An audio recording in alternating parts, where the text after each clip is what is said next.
ही अत्यंत एक आशादायी अशा स्वरूपाची एक निवड आहे। आधीचे अध्यक्ष यांनी त्यांचा कार्यकाळ पूर्ण झाल्यानंतर आता प्रदेश काँग्रेस कमिटीचे ते उपाध्यक्ष झालेले आहेत। तर गेल्या अनेक दिवसांपासून संघटनेचा अनुभव असणारा शिवराज मोरेसारखा एक उमदा तरुण आज युवक काँग्रेसची धुरा सांभाळत आहे। महाराष्ट्राचे अनेक मुख्यमंत्री आणि अनेक नेते हे युवक काँग्रेसच्या याच प्रक्रियेतून पुढे गेलेले आहेत आणि आज याच एका मांडियाळीमध्ये शिवराज मोरे यांच्याकडून देखील भरपूर अशा अपेक्षा आहेत।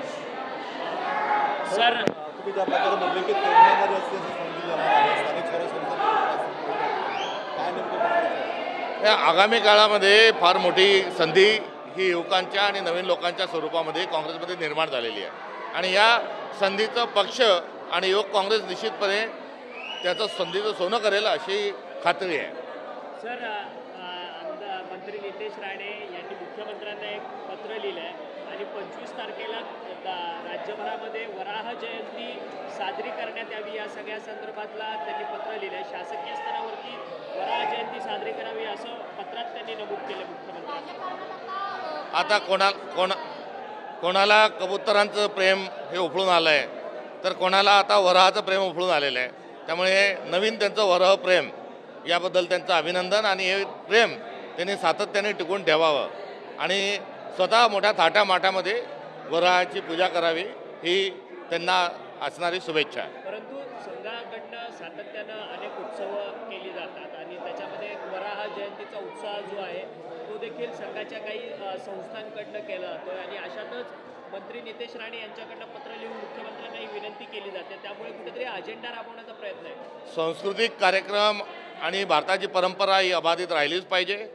मात्र सर्वात मोठा प्रश्न जो आहे हा युवकांच्या बेरोजगारीचा एक प्रश्न मोठा निर्माण महाराष्ट्रामध्ये झालेला आहे।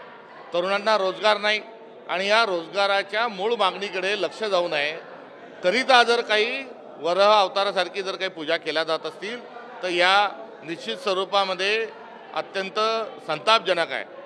कावड यात्रा ही काही भारताला आणि महाराष्ट्राला नवीन नाही, मात्र कावड यात्रेसारखे वराह अवतारासारख्या काही गोष्टी या तरुणांचं लक्ष दुसरीकडे वेधण्याकरता जर केल्या जात असतील तर निश्चित स्वरूपामध्ये हे निंदनीय आणि निषेधात्मक आहे। सर काल गेल्या काही दिवसांपासून मुंबईमध्ये मोठ्या प्रमाणात पाऊस पडतो, त्यामुळे मुंबईमधली संपूर्ण जनजीवन व्यस्त आणि विस्कळीत झालेलं होतं।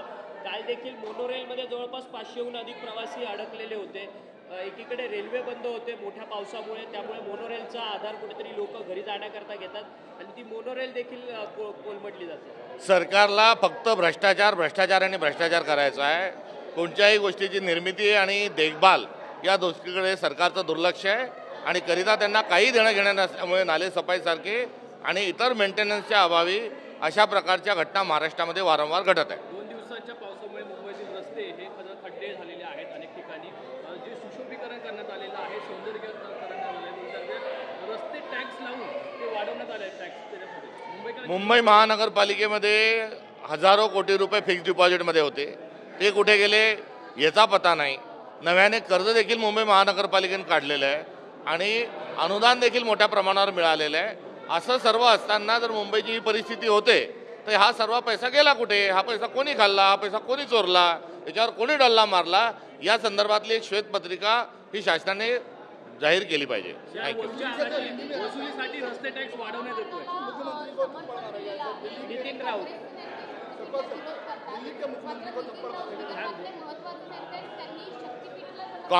काँग्रेस पक्षाची भूमिका शक्तीपीठ महामार्गाच्या विरोधातली आहे।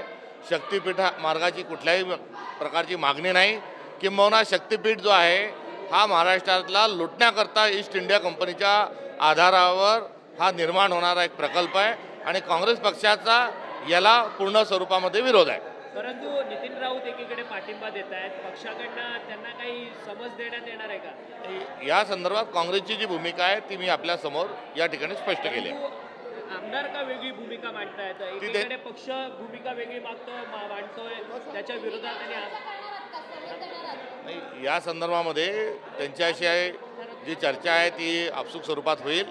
ती त्यांची तुर्तास काँग्रेस पक्षाची जी भूमिका है ती आपल्या समोर मी या ठिकाणी अधोरेखित केली है।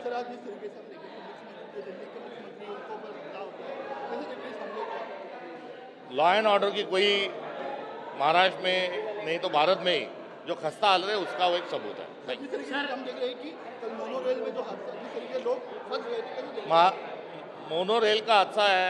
महाराष्ट्र में सरकार को लोगों से, विकास से कोई वास्ता नहीं, केवल पैसा खाना, भ्रष्टाचार में वो लिप्त है।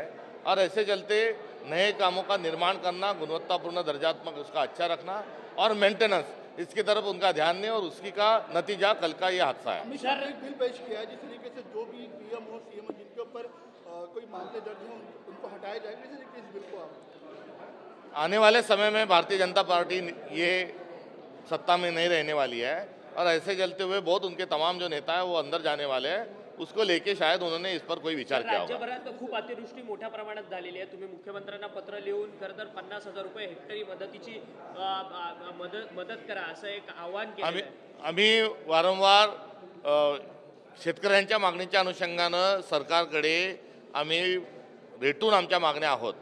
कर्जमाफीच्या मागणीपासून तर अवकाळी पावसाने जे झोडपल्या गेलं होतं त्या पार्श्वभूमीवर आता हा अतिवृष्टीच्या अनुषंगानं शेतकरी हा पूर्णतः आता हा डुबलेला आहे. त्यामुळे आमची मागणी जी आहे ही सातत्याने आम्ही मागणी करत आलेलो आहे, आणि आजही पूर्ण शेतकरी जो आहे हा हवालदिल झालेला आहे. दुसरीकडे आसमानिक संकटासोबत सुलतानी संकटही शेतकऱ्यापुढे आलेलं आहे. कारण आपण बघितलं की कच्च्या कापसाच्या आयातीवर 100% आयात शुल्क हे सरकारने माफ केलेलं आहे. हे माफ केलेलं कापसावरचं जे आयात शुल्क आहे परिणामी मोठ्या प्रमाणावर शेतकऱ्यांच्या समस्या वाढणार आहे. कुठे ट्रम्प यांच्या समोर आपले नरेंद्र हे सिलेंडर झालेले आहेत का असं एक चित्र निर्माण झालेलं आहे. आणि या सर्व पार्श्वभूमीवर 50,000 रुपये हेक्टरी तातडीनं शेतकऱ्याला मदत सरकारने दिलीच पाहिजे, ही आमची मागणी आहे. सर, आपने महाराष्ट्र को लेटर लिखा है, मांग की है, क्या कैसे देखते हैं? ये मांग किसान परेशान है. नरेंद्र सिलेंडर हो चुके हैं. कपास जो है उसकी आयात शुल्क उन्होंने पूरा माफ़ कर दिया है, और किसान की परेशानी से जूझते हुए हर हेक्टर को 50,000 रुपये सरकार ने देना चाहिए. आदित्य ठाकरे ने भी लेटर लिखा है जिस तरीके से मैच होने वाला है पाकिस्तान और इंडिया के बीच में, इसको नहीं होना चाहिए। कैसे देखते हैं आप? नहीं, बहुत सारे मुद्दे, महत्वपूर्ण मुद्दे सामने हैं.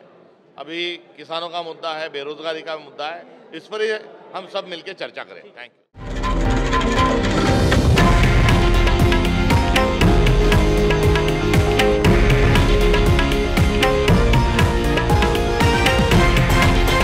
हे आहे देशातील नंबर 1 न्यूज नेटवर्क आणि आपण पाहत आहात TV9 मराठी, एकमेव.